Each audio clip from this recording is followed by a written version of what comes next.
महाराष्ट्रात सगळीकडे धडक कारवाई. मग अहिल्यानगरमध्ये अन्न व औषध प्रशासन शांत का?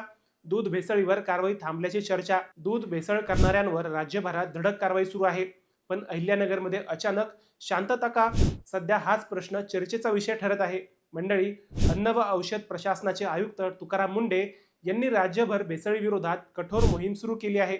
मात्र अहिल्यानगर जिल्ह्यात गेल्या काही दिवसांपासून कारवाया मंदावल्याची चर्चा सुरू आहे. त्यामुळे भेसळ पूर्णपणे थांबली आहे की कारवाईच थांबली, असा सवाल उपस्थित केला जात आहे.